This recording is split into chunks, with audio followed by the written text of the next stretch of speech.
အားလုံးပဲမင်္ဂလာပါရှင်သင်ကဒီ tarot card တွေကိုအယုံကြည်မရှိဘူး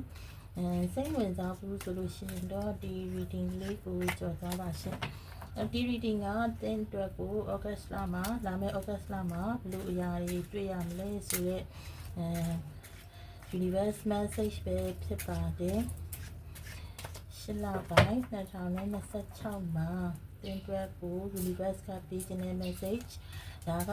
ဘာဆိုတာကိုလည်းကျွန်မလည်းသိချင်ကြိုတင်ပြီးတော့မသိပါဘူးပေါ့နော်အဲ့တော့ general reading လေးဖြစ်ပါတယ် personal reading လို့တော့လူတိုင်းနဲ့တော့ energy ကိုက်မှာမဟုတ်ဘူးဒါပေမဲ့ကျွန်မနဲ့ energy ကိုက်တဲ့လူတွေကျွန်မနဲ့ collective ဖြစ်တဲ့လူတွေမှာဆိုလို့ရှိရင် energy ကိုက်ပါလိမ့်မယ်အားလုံးအတွက်တော့လည်းစင်ပြေမှာမဟုတ်ဘူးပေါ့နော်universe ကတဲ့ကိုပါပြောချင်တယ်ဒီနေ့ပတ်သက်တဲ့သတင်းစကားကဘာရှိလဲပထမဆုံးက energy check လုပ်ပေးမယ်အဲ့ energy checking မှာဆိုလို့ရှိရင်ကြာလာတဲ့ကက်ကလေးကတင်းတဲ့ energy ကိုက်ခဲ့တယ်ဆိုလို့ရှိရင်တော့ဒီ reading ကဒါ energy ကိုက်ဖို့များပါတယ်ပေါ့နော်အဲ့တော့ပထမဆုံး energy check for you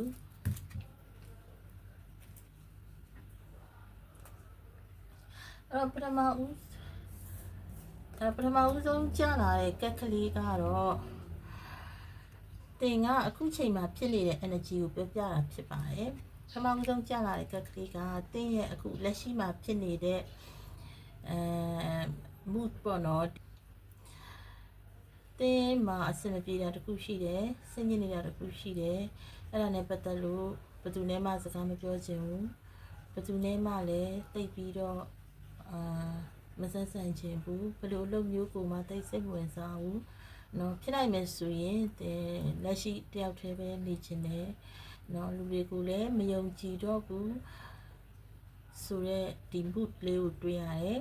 နောက်ထပ်တအုပ်စုကတော့ဘယ်လိုမျိုးဖြစ်မလဲဆိုတော့အဲ့လိုလူမျိုးကတင့်စီကနေပြီးတော့တင်းရဲ့တစ်ဖက်လူပေါ့နော်တင်းနဲ့ပတ်သက်တဲ့လူတယောက်ကဆွတ်ချပြောတဲ့ mood နဲ့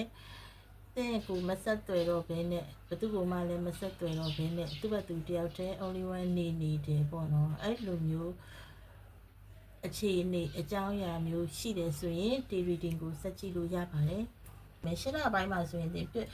ကပြဿနာကတော့ဘာလဲဆိုတော့မညီညွတ်မှုတွေပေါ့နော်မညီညွတ်မှုတွေတဲ့ရဲ့ဒီအလုပ်ထဲမှာတော့၎င်း social မှာတော့၎င်းဒီမိသားစုထဲမှာတော့၎င်းပေါ့နော်သဘောထားချင်းမတိုက်ဆိုင်တာတွေမညီညွတ်တာတွေဒါတွေကအများကြီးတင်တွေ့ရမယ်ဩဂတ်လမှာအထူးသတိထားရမယ်ဒါတွေကိုတစ်ခုချင်း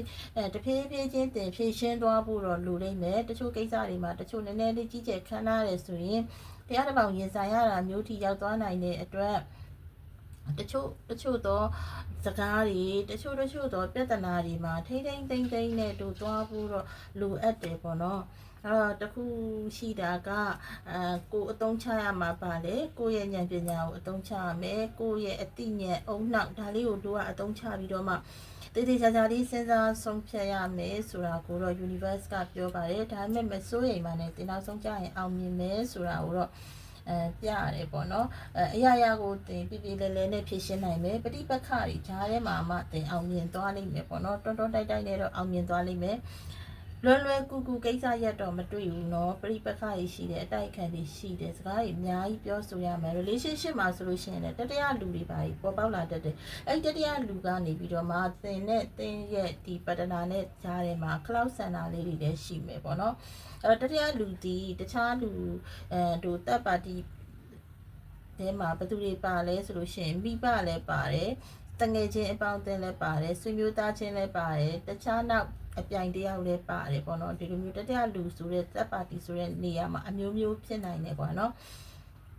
အဓိကကတော့အဲ့လိုမျိုးတခြားတယောက်ကနေပြီးတော့ကိုယ့်ရဲ့ relationship တွေကိုလာပြီးခလောက်ဆန်တာမျိုးအတိုက်ခိုက်လုပ်တာမျိုးဒါလေးတွေကိုတွေ့ရတယ်ပေါ့နော်ကိုယ့်ဘဝမှာနာကျင်စရာတွေရှိတာတွေကိုလည်းလွတ်ချတင်လွတ်ချလိုက်เนาะတချို့သောအရာတွေက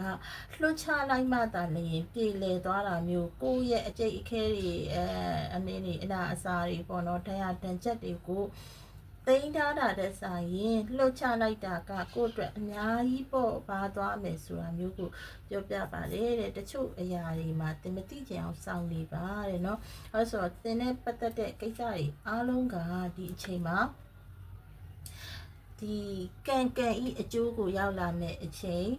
ကိုစိုက်ပျိုးထားတဲ့အပင်ကိုပြန်ရိတ်သိမ်းရတဲ့အချိန်တီးပင်တွေကိုယ့်အပေါ်မှာမကောင်းခဲ့တဲ့လူတွေအားလုံးကသူ့ဟာနဲ့သူတို့ဟာသူတို့ပြန်ပြီးတော့ခံစားမဲ့ကာလကိုရောက်သွားပြီတဲ့နော်အဲ့တော့ကိုဘကိုနေရင်းတဲ့အခါမှာအရာရာကိုကအောင်နိုင်ခြင်းဘက်ကိုရောက်သွားမှာသူတို့သဘောကကွာသူတို့ပြန်ပြီးမတုံ့ပြန်နဲ့ပေါ့နော်သူတို့ပြန်ပြီးတုံ့ပြန်တဲ့အလုပ်ကိုမလုပ်နဲ့နော်ကိုကဒီကြားတော့ကန်ထားရမယ်ကွာပြောရရင်ကိုတိုက်ခိုက်လာတဲ့အရာမှန်တယ်များကိုကာကွယ်ထားရမယ်ပြန်ပြီးတော့တိုက်ခိုက်တာမျိုးပြန်ပြီးတော့ဒီတလေစားခြေတာမျိုးကိုမလုံးမိစေနဲ့တဲ့เนาะအဲ့လိုမျိုးမလုံးဖဲနဲ့ကိုဒီစင်ဘောကိုသူ့ဘက်သူအနိုင်ရသွားလိမ့်မယ်เนาะဘာဖြစ်လို့လဲဆိုတော့ဒီ spread ကိုကြည့်ခြင်းအဖြစ်တဲ့မှာစွမ်းအားအရန်ကောင်းတယ်စိတ်စွမ်းအားအရန်ကောင်းတယ်ပြီးလို့ရှိရင်မျိုးစီးတွေချခဲ့တာတွေကအရန်ကိုဒီအချိန်မှာလာပြီးတော့တီးပွင့်ပြီးတော့ဒုက္ခခက်စားမဲ့အချိန်ရောက်လာတယ်ဆိုတော့ဘယ်လိုမျိုးအတိုက်ခိုက်မျိုးဘယ်လိုမျိုးအနှောက်အယှက်မျိုးပဲရှိသင်ကတော့ဒီအချိန်မှာကံဤအကျိုးကိုလက်ခံယူရတော့မယ့်အချိန်ဖြစ်နေတယ်တဲ့เนาะအဲ့ခါကျတော့ဘာကိုမှစိုးရိမ်စရာမလိုဘူးပေါ့เนาะဒီရှစ်လပိုင်းမှာအားလုံးကအဆင်ပြေချုံးမိပါစေလို့ဆုတောင်းပေးပါတယ်